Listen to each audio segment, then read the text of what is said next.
Hello everyone, welcome back to my channel. So today is class 17 of psychiatric and or mental health nursing, and in this class we will discuss about the various theory like psychosocial, psychosexual and all, and some important points that is left during our like all the session, right? So start karte hain with the class. So the first one is, the question is, who is the father of psychoanalysis? So the father of psychoanalysis is Sigmund Freud. Sigmund Freud is the father of psychoanalysis, the first question.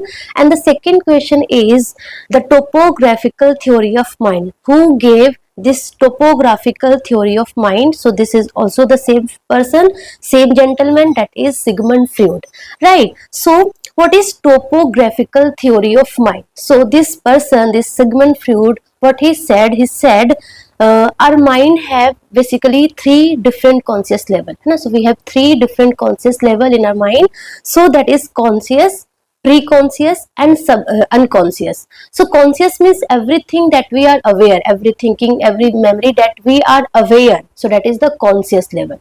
Pre-conscious, it means कि something that is not in our awareness, वो हमारे awareness में नहीं है, but after recalling, after remembering, we can back into our conscious level. So that is the preconscious, है ना. So like repression वाला memory हो गया कि something that we repress in our mind, जैसे कि let's suppose a child is female child is abused by his father. So what this mind, this particular जो memory है वो उसका repress हो गया, but after proper recalling it come back into the conscious mind.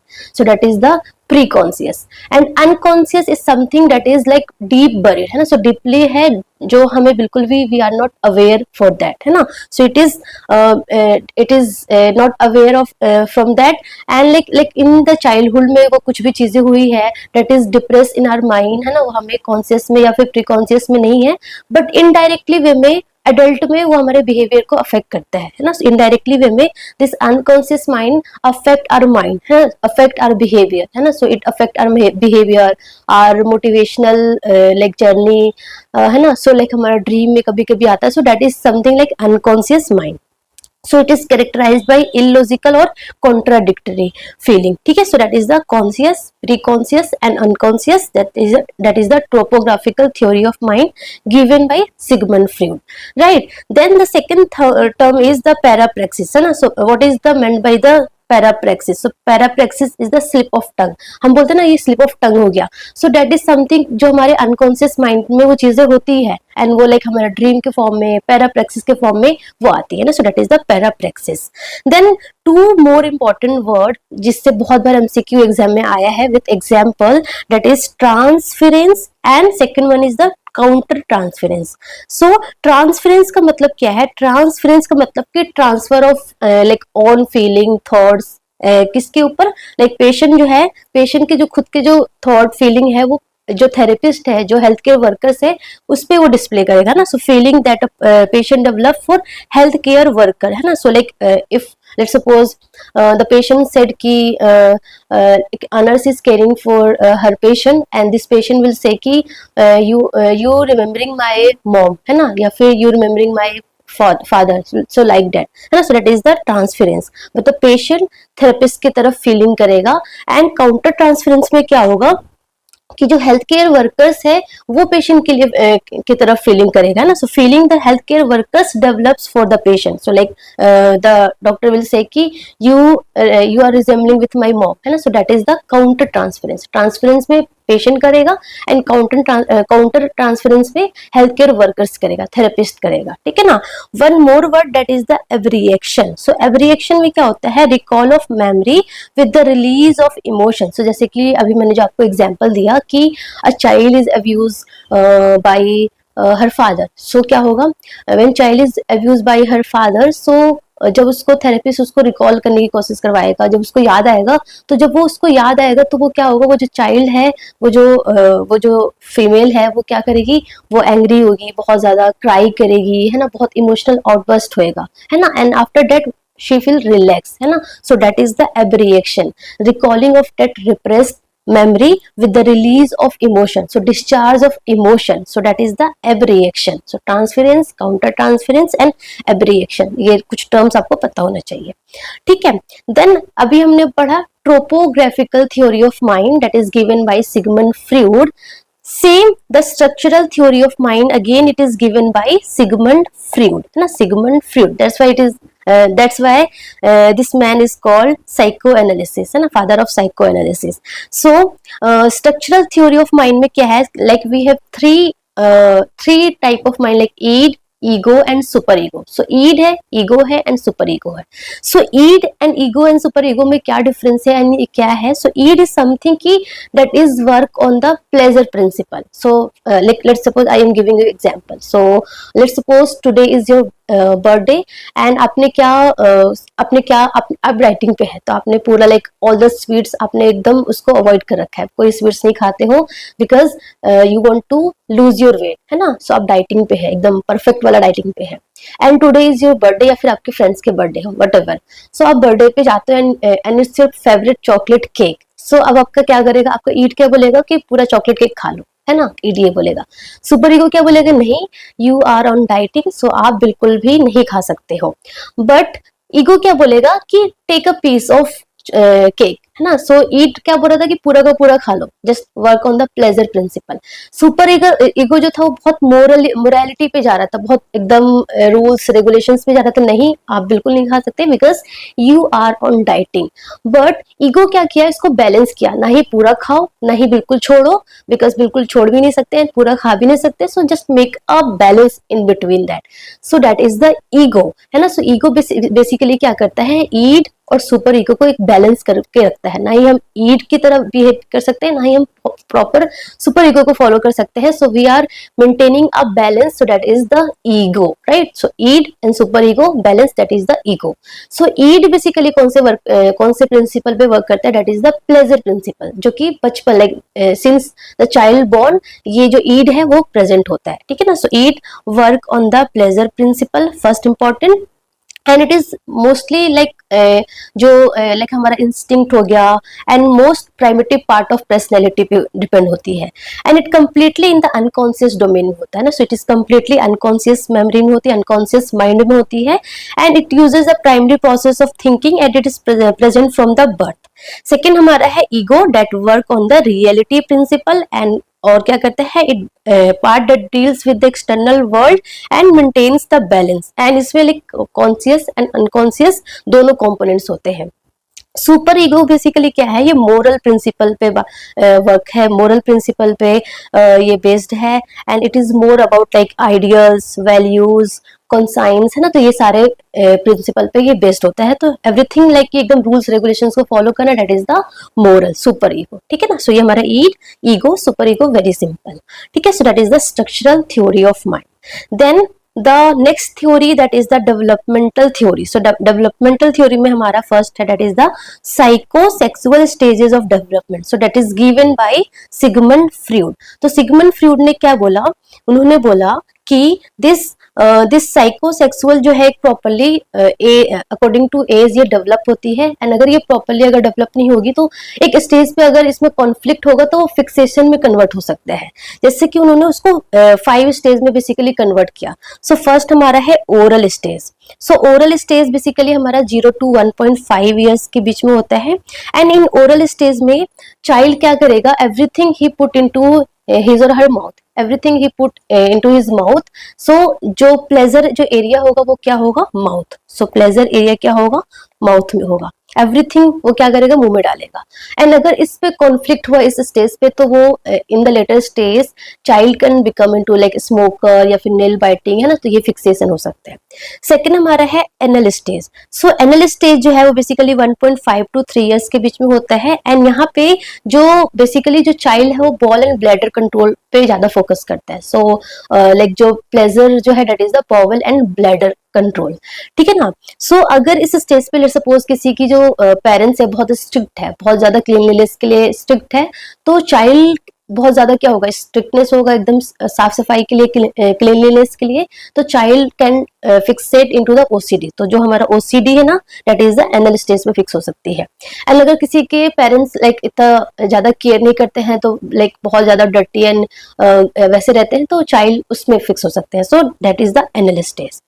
Third हमारा है phallic stage. So phallic is 3 to 5 years and यहाँ पे जो मोर फोकस एरिया है that is the genital area. And यहाँ से एमसीक्यू बहुत बार एग्जाम में आता है, that is two complex, Oedipus complex and the Electra complex. So Oedipus like ओ है, so it is present in the boys. So boys में इडिपस कॉम्प्लेक्स होगा, इन इलेक्ट्रा में किसमें होगा, गर्ल्स में इलेक्ट्रा कॉम्प्लेक्स होगा। So what is that? It is the unconscious attraction towards the opposite gender. So like boys का जो unconscious attraction किसकी तरफ होगा, मदर की तरफ होगा, and the girl has unconscious attraction towards her father. ठीक है, एंड बिकॉज ऑफ दैट उसका जो सेम पेरेंट्स होगा, लाइक चाइल्ड जो फीमेल चाइल्ड का मदर की तरफ क्या होगा, राइवलरी होगा, कि लाइक सेम पेरेंट्स के लिए राइवलरी होगा एंड अपोजिट पेरेंट्स का क्या होगा, अट्रैक्शन होगा unconscious. So that is the phallic stage. इसमें होता है Oedipus complex and Electra complex. You understand, this is the important, यहाँ से एमसीक्यू बहुत बार आता है। ठीक है, then the fourth stage is the latent stage. So latent क्या है, 5 to 12 years में है। तो यहाँ पे जो सेक्सुअल स्टेज वाला क्या है, वो चाइल्ड के मेमोरी से वो डिप्रेस हो जाता है। बेसिकली मोर फोकस कहाँ पे हो जाता है, जो बच्चे स्कूल जाने लग जाते हैं तो ज्यादा फोकस वो स्कूल में, फ्रेंड्स बनाने में, स्किल सीखने में, सोशल इंटरेक्शन में ज्यादा फोकस हो जाते हैं टिल 12 years। उसके बाद जेनिटल स्टेज आता है and this is something the mature sexual interest develop हो जाता है। सो इसमें लाइक हेल्दी रिलेशनशिप, लव है ना, प्रोडक्टिविटी, इसमें चाइल्ड इसमें जो आफ्टर 12 years जो एडल्टहुड है वो इसमें ज्यादा फोकस करते हैं। So that is the oral stage, anal stage, phallic, latent and genital stage that is given by again Sigmund Freud. ठीक है, देन हमारा सेकंड है that is the cognitive development. So like cognition, the thinking process, the memory, the learning है ना, वो कैसे develop होता है, that is given by Jean पियाजे। So that is given by a gentleman, His name is Jean पियाजे। ठीक है, सो gene पियाजे ने क्या बोला कि कॉग्निटिव का जो डेवलपमेंट है, जो थिंकिंग प्रोसेस का जो डेवलपमेंट है, having the 4 stage. So the first stage is the sensory motor.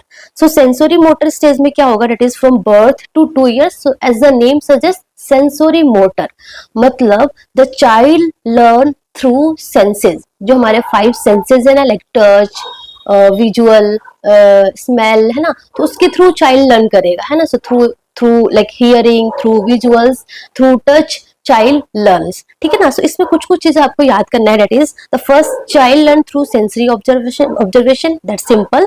Second क्या है कि स्टार्टिंग में ना जो ऑब्जेक्ट परमानेंस नहीं होगा, let's suppose this is the pen and ये पेन आप चाइल्ड को दिखाओगे एंड देन आप इसको लाइक हाइड कर लोगे, तो चाइल्ड को क्या लगेगा कि पेन खत्म हो गया, अब है ही नहीं, इस दुनिया में एग्जिस्ट ही नहीं करता है। So that is the no object permanence. But at the last of this stage, like around 18 month पे, लाइक लेट स्टेज पे चाइल्ड में जो ऑब्जेक्ट परमानेंस डेवलप हो जाएगा। मतलब कि लेट्स सपोज ये पेन है एंड आप इसको हाइड कर दोगे, then child start to searching around them, around there, around the blanket, into the blanket कि यस इट इज एग्जिस्ट। इसको हटाने का मतलब ये नहीं है कि ये खत्म ही हो गया, it is still exist. So very very important, object permanence develop and the symbolization also occurs around the 18 month, है ना। सो लाइक चाइल्ड सिंबलाइज करने लग जाएगा। लेट्स सपोज आप बोलोगे कॉम कहाँ है तो कॉम देखेगा, पेन किधर है तो पेन देखेगा। तो सिंबलाइजेशन प्लस ऑब्जेक्ट परमानेंस आ जाता है इन सेंसोरी मोटर स्टेज में, and basically child learn through the senses के थ्रू वो लर्न करते हैं। Okay, then the second stage is the pre operational stage. So pre operational like around 2 to 7 years के around होता है, and इस in that pre operational it means extensive use of symbol and language. तो child like laughing और ज्यादा symbols, language use करने लग जाएंगे। एंड यहाँ पे चाइल्ड को ना वेरी वेरी इंपॉर्टेंट, बहुत ईगो सेंट्रिक होगा, मतलब कि सब कुछ उसको सेल्फ सेंटर्ड होगा। लेट्स सपोज 2 बच्चे हैं, वो उसका टॉयज ले लेगा एंड वो बच्चा रोएगा, उसको कोई फर्क नहीं पड़ता है, वो रोए या कुछ भी करे, उसको फर्क पड़ता है कि मुझे ये टॉयज चाहिए तो चाहिए। सो बहुत ईगो सेंट्रिक होगा, बहुत सेल्फ सेंटर्ड होगा, and lack of reasoning and logic. कुछ भी रीजनिंग एंड लॉजिक नहीं होगा। उनको लगेगा कि मैं चल रहा हूँ, सो सन इज फॉलोइंग मी, है ना, सन मुझे फॉलो करता है, यानी कि सन जो है वो मूव कर रहा है, उसको लगेगा सन मुझे फॉलो कर रहा है। सो एवरीथिंग बहुत इलॉजिकल होगा, कुछ भी रीजनिंग लॉजिकल रीजनिंग बिल्कुल भी नहीं होगा चाइल्ड के अंदर में, एंड बहुत ईगोसेंट्रिक होगा। So this egocentric word is very very important. Then third stage आता है, that is the concrete operational, that is 7 to 11 years पे होता है। एंड इन कॉन्क्रीट ऑपरेशन में क्या होता है कि ऑपरेशनल थॉट्स डेवलप हो जाते हैं। तो child seeing others perspective also, तो यहाँ पे ईगोसेंट्रिक थे ना, अब वो ईगोसेंट्रिक से हटके वो थोड़ा दूसरों के लिए भी कंसर्न होने लग जाते हैं, ठीक है ना। एंड यहाँ पे चाइल्ड के अंदर कॉन्क्रीट थिंकिंग आ जाता है। सो ऑपरेशनल थॉट्स आ जाते हैं, कॉन्क्रीट थिंकिंग आ जाता है, बट बहुत ज्यादा कॉन्क्रीट नहीं होता, थोड़ा लिटरल टाइप का ही होता है। And logical thinking start to develop, but बहुत ज्यादा लॉजिकल नहीं होते हैं। Able to understand the rules and regulations, and very very important यहाँ पे कंजर्वेशन अटेनमेंट हो जाता है। मतलब कि इन प्री ऑपरेशनल स्टेज में क्या होता है कि अगर आपने लेट्स सपोज आपने एक लार्ज बॉटल लिया, एक आपने वाइड स्मॉल बॉटल लिया, एंड दोनों में आपने इक्वल वाटर फिल किया है, बट यहाँ पे इन प्री ऑपरेशनल स्टेज में चाइल्ड को क्या लगेगा कि इसमें पानी ज्यादा है, ये लार्ज बॉटल में जो पानी है वो ज्यादा है। बट इन कॉन्क्रीट ऑपरेशनल में child can understand the attainment of conservation, it means object remains the same despite changing in the shape. And second चीज और क्या आ जाती है, that is the attainment of reversibility, like things can turn in another form also, like 5 plus 3 8, so 8 minus 3 equals to 5, so that is the like things जो है वो one form से another form में कन्वर्ट हो सकता है। Ice can converted into the water, water can converted into the ice. So ये जो रिवर्सिबिलिटी है वो अटेंड हो जाती है, कंजर्वेशन अटेनमेंट हो जाती है, प्लस थोड़ा लॉजिकल थिंकिंग आ जाती है, थॉट्स जो है वो थोड़े ऑपरेशनल हो जाते हैं। सो ये सारा हमारा कॉन्क्रीट ऑपरेशनल स्टेज में आता है।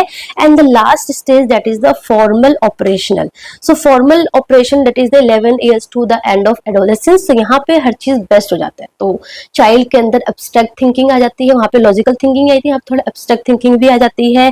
Thinking becomes more logical than concrete operational stage, and concepts of permutation, combinations, probability, ये सब कुछ डेवलप हो जाती है ना। So like they can understand the formula like a plus b का whole square equals to a square plus b square plus 2ab, है ना। तो ये सब कुछ उन्हें समझ में आ जाता है। Development of hypothetical deductive thinking, so hypothetical situation है ना, वो सब कुछ अब वो अंडरस्टैंड कर सकते हैं। So that is the formal operation, मतलब हर चीज बेस्ट वाला चीज आ जाता है in the formal operational stage of development में, ठीक है ना। So that is given by the Jean पियाजे, very interesting I think, yes. Okay, then one more important thing, that is the learning theory. So learning behavioral theory, so इसमें हमारे basically दो है। First one is the classical conditioning and second one is the operational conditioning. So जो classical conditioning है, that is given by Pavlov experiment, उन्होंने एक experiment किया था जो कि मैं बताऊंगी। So Pavlov did a experiment and he formulated a theory that is known as classical learning behavioral conditioning theory. So उन्होंने क्या बोला, उन्होंने बोला कि लर्निंग किसके थ्रू होता है, बाय एसोसिएशन के थ्रू होता है। So learning by association that is the classical conditioning. अगर आप सिंपल वे में बोलो तो learning by association is classical conditioning and learning by consequences is operational conditioning. क्या है समझ लिया, देखो। So see what happen, let's suppose आपने डॉग है, आपने जब उनको खाना देने जाते हो, सो डॉग एंड फूड जब आप दोनों को एसोसिएट करते हो तो डॉग को क्या आता है, स्लाइवेशन आता है। सो डॉग फूड जब ला रहे हो तो डॉग को स्लाइवेशन आ रहा है। सेकेंड कंडीशन क्या है कि आप जब डॉग को जब फूड देने से पहले बेल को रिंग करते हो, तो बेल को रिंग करते हो and like after some time बार बार रिंग करते करते करते जो डॉग के अंदर ना पहले रिंग करने से ही स्लाइवेशन स्टार्ट हो जाता है, क्योंकि उसको पता है कि रिंग करेंगे देन उसको फूड मिलने वाला है। तो ये बार बार ये प्रोसेस कंटिन्यूअस करते करते करते करते क्या होगा कि जैसे ही बेल करोगे जो डॉग के अंदर स्लाइवेशन हो जाएगा। So that is the classical conditioning. So देखो, that is the uncondition stimulus है। अनकंडीशन स्टिमुलस क्या है, फूड है। अनकंडीशन रिस्पॉन्स क्या है, that is the salivation in the dog, ठीक है ना। So that is a natural response. Naturally आपको जब डॉग को फूड मिलेगा तो ऑफकोर्स स्लाइवेशन आएगा। देन सेकेंड हमारा है कंडीशन स्टिमुलस। कंडीशन स्टिमुलस क्या है, बेल। आप बेल को रिंग करेंगे एंड कंडीशन रिस्पॉन्स क्या है, that is the salivation. And ये क्या है, that is the learning response. वो लर्न किया है डॉग ने, है ना। So that is the that is given by Pavlov, है ना, with this experiment. So इसका अगर हम एग्जाम्पल देखें by day, so let's suppose a child है, वो हॉस्पिटल जाता है, उसको इंजेक्शन लगता है. सो बाय डेट आफ्टर डेट क्या होता है, कुछ पीरियड ऑफ टाइम पे क्या होता है कि चाइल्ड को जो हम हॉस्पिटल में जो डिसइंफेक्टेंट एंड ऑल यूज करते हैं, तो उस स्मेल से भी उसको फियर हो जाता है कि यस ये मतलब ये स्मेल मुझे आ रही है, इट मींस कि मुझे इंजेक्शन लगने वाला है. So that is the classical conditioning, learning by association. Second हमारा है operant conditioning. So it is like learning by consequences, कुछ कॉन्सिक्वेंसेज होगा उससे लर्न होगा. सो learning bye consequences like positive reinforcement, negative reinforcement या फिर पनिशमेंट या फिर एक्सटेंशन. एक्सटेंशन तो हमारे दोनों में ही हो जाएगा, लाइक क्लासिकल कंडीशनिंग में भी एक्सटेंशन से होता है एंड इन ऑपरेंट कंडीशनिंग में भी होता है, ये दोनों में होता है. So it is like operant conditioning और instrumental conditioning that is given by B F Skinner. उन्होंने क्या बोला कि frequency of behaviour changes as a result of consequences. जैसे कि फर्स्ट है पॉजिटिव रीइंफोर्समेंट. तो अगर आप कोई प्लेजेंट स्टिमुलस देते हो तो जो बिहेवियर है वो क्या हो जाएगा, इंक्रीज हो जाएगा. So let's suppose a child, उसको हमने चॉकलेट दिया, अच्छे मार्क्स लेके आया है, तो हम उसको चॉकलेट देंगे, तो उसका जो अच्छा मार्क्स लाने वाला जो बिहेवियर है वो और क्या हो जाएगा, इंक्रीज हो जाएगा, क्योंकि आपने उसको पॉजिटिव स्टिमुलस दिया, चॉकलेट दिया, है ना. तो वो नेक्स्ट टाइम भी वो अच्छे मार्क्स लाने की कोशिश करेगा. सो that is the positive reinforcement. Second हमारा है negative reinforcement, like removing the unpleasant stimulus. Let's suppose child है, वो अच्छे मार्क्स लेके आया है, आपने उसका होमवर्क थोड़ा कम कर दिया, तो वो और ज्यादा ऐसे एंथुसियाज्म हो जाएगा कि मुझे नेक्स्ट टाइम भी अच्छा मार्क्स लाना है, सो दैट जो मेरा होमवर्क है थोड़ा कम हो जाएगा. तो जो होमवर्क कम होना, दैट इज द, अब जो अनप्लेजेंट स्टिमुलस था वो आपने क्या कर दिया, कम कर दिया. सो that is the negative reinforcement. Punishment क्या है कि गिविंग अनप्लेजेंट कॉन्सिक्वेंसेस. जैसे कि कोई चाइल्ड है, उन्होंने कुछ भी रूल्स एंड रेगुलेशंस को ब्रेक किया या फिर कुछ भी गलत काम किया, तो आप उसको स्कोल्ड कर रहे हो, आप उसको डांट रहे हो. सो that is the punishment. And extension is like धीरे धीरे वो पूरा रिमूव हो जाएगा. लाइक आप लेट्स सपोज एक चाइल्ड है, वो बहुत रो रहा है, वो बहुत क्राई करता है, सो उसको आप ज्यादा टेंशन नहीं दोगे, सो बाय डे वो क्या हो जाएगा, उसको जो क्राइंग बिहेवियर है वो धीरे धीरे कम हो जाएगा. So that is the extension. ठीक है. So that is the learning theory, classical conditioning and operant conditioning. I hope आपको ये बहुत सिंपली समझ में आया होगा. Okay, that next one is the very interesting.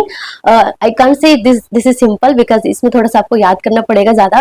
So that is the psychosocial development and it is given by Erikson, है ना. So Erikson के that is given by Erikson sir, psychosocial development. So उन्होंने क्या बोला कि first stage क्या होता है हमारा, trust versus mistrust, and it is present birth to 1 year, है ना. सिंस 1 ईयर तक ये डेवलप होता है साइकोसोशल में, ट्रस्ट वर्सेस मिसट्रस्ट. सो इसमें बेसिकली क्या होता है, वो चाइल्ड क्वेश्चन करता है कि can I trust the world. So क्या होता है, infant depend entirely on care giver. Of course if care is consistent and reliable होगा, child develop trust. If care is harsh or inconsistent, the child develop mistrust leading to anxiety and insecurity. तो basically इस stage में अगर आपने उसको proper care दिया तो child के अंदर एक होप और एक ट्रस्ट डेवलप होगा towards the care giver. And अगर आपने प्रॉपरली केयर नहीं दिया तो चाइल्ड के अंदर जो क्या होगा, नेगेटिव आउटकम क्या हो सकता है, fear and mistrust for the world. So that is the trust versus mistrust. Second stage हमारा है autonomy versus shame and doubt, that is from 1 to 3 years. So इसमें बेसिकली जो चाइल्ड है वो क्वेश्चंस क्या होगा, can I do thing myself. So like autonomy, क्या मैं खुद ही कर सकता हूँ. So as toddlers gain physical skill, they begin to assert independence, encouraging self sufficiency leads to autonomy. अगर आप उसको करने दोगे, आप उसको लाइक काइंड ऑफ कि हाँ आपने बहुत अच्छा किया, है ना. बोलते ना बच्चों को ऐसे शाबाशी देते कि हाँ आपने बहुत अच्छा काम किया, तो वो मतलब ज्यादा ऐसे हो जाते कि हाँ मतलब मोटिवेट हो जाते हैं. सो अगर आप उसको इनकरेज करोगे तो ऑटोनोमी होगा. ओवर कंट्रोलिंग करोगे या फिर आप क्रिटिसाइज करोगे, नहीं आपने तो सब कुछ गलत किया, आप हमेशा डांटते रहोगे, then child feel shame and doubt their abilities. So इस स्टेज पे क्या होगा, अगर आपने प्रॉपर आपने चीजों को उनके विल पे छोड़ा, उनको आपने प्रॉपरली उसको करेज किया, तो चाइल्ड के अंदर will, confidence and self control आएगा. एंड अगर आपने प्रॉपर नहीं किया तो शेम एंड सेल्फ डाउट होगा. So that is the autonomy versus shame and doubt 1 to 3 years. Third stage हमारा है initiative versus guilt. So that is 3 to 6 years में होता है. सो यहाँ पे होता है कि इनिशिएटिव वर्सेस गिल्ट, तो वो खुद इनिशिएट करेगा। तो child begin to lead and make decision through play, success leads to a sense of initiative, अगर वो कुछ इनिशिएशन ले रहा है एंड उसमें लोग उसको मोटिवेट कर रहे हैं, लोग उसको प्रेज कर रहे हैं, तो उसके अंदर एक सेंस ऑफ इनिशिएटिव आएगा। If the efforts are dismissed or criticise again, they may feel guilt for being a nuisance. So यहाँ पे बेसिकली पर्पस ऑफ उसको लाइफ का पता चलेगा कि हाँ मैं खुद कर सकता हूँ, इनिशिएट कर सकता हूँ। एंड अगर आपने प्रॉपरली नहीं उनको किया, क्रिटिसाइज किया, शेम किया, तो feeling of guilty for trying the new things, तो उनके अंदर एक लो कॉन्फिडेंस जैसा डेवलप हो जाएगा। So that is the initiative versus guilt. Then fourth stage हमारा है industry versus inferiority, that is 6 to 12 years. So इसमें बेसिकली क्या आएगा कि ड्यूरिंग यहाँ पे बच्चे स्कूल जाने लगा, सो स्कूल जाने लगा है तो children compare themselves to the peers. Of course जब यहाँ पे बच्चे स्कूल जाते हैं तो बहुत ज्यादा कंपेयर करते हैं। अगर आपके घर में बच्चे होंगे, you can witness this all the development, है ना, प्रॉपरली इसी तरीके से होती है। कुछ बच्चे में थोड़ा पहले होता है, कुछ में थोड़ा 1-2 साल पीछे होता है, बट प्रॉपरली इसी तरीके से होता है। तो student start to going in the school and they compare themselves कि हाँ मेरे दोस्त ऐसे कर रहे हैं, अदर बच्चे ऐसे कर रहे हैं।